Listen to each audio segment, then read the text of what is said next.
guys, I'm Kimberly from Fat Quarter Shop, and today we have a shortcut quilt called Layer Cake Tumble.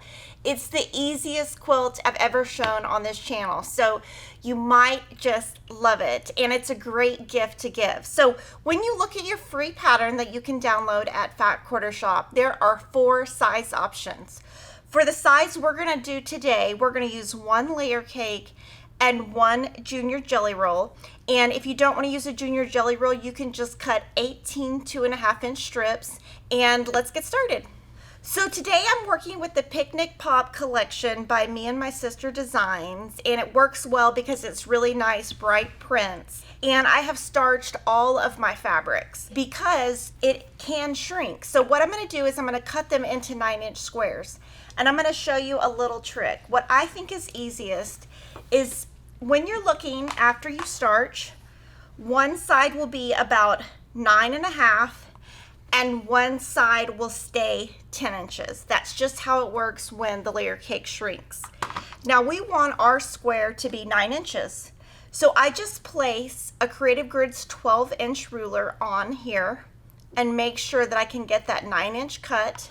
And I'm going to cut 2 sides. And there's going to be very little waste on this, and this would be great for I Spy quilts or baby quilts if you wanted to do some really big, bright, fun prints. So super easy, and I think using a square ruler like this will be great, and we're going to also use this in a little bit.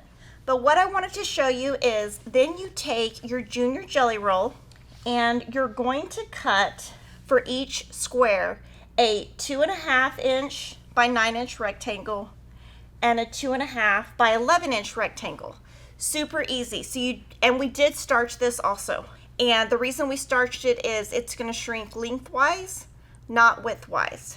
So from here, what you're going to do is put right sides together. And when you stitch this time, use a scant 1/4-inch seam. So don't do a full 1/4-inch seam, just do a little tiny bit less. And then you're going to press and add this. So from here, when I put my 1/4-inch foot on here, that is exactly a 1/4-inch, but I want to do a scant. So I'm going to go slightly to the right, and I'm going to sew this seam.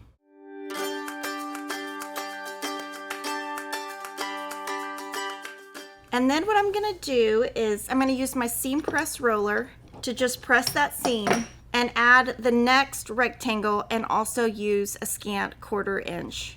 And you'll see why that works better in a little bit.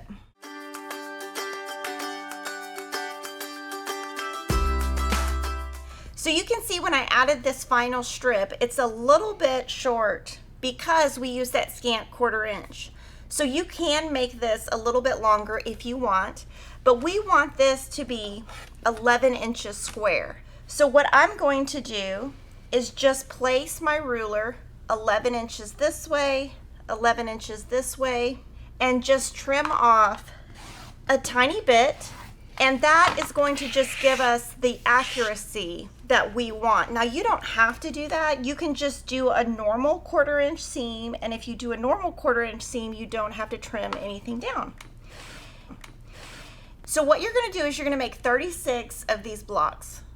So on this quilt, it's super easy. When you lay out your blocks, you're going to lay out 6 across and 6 down, and then you just take your blocks and you're going to rotate them. So one will be this way, one will go this way, and you're just rotating them. And a great thing to do with this quilt is to lay it out before you sew it all together so that you can make sure you have no fabrics touching and no colors touching. And again, this is a great, great gift for somebody.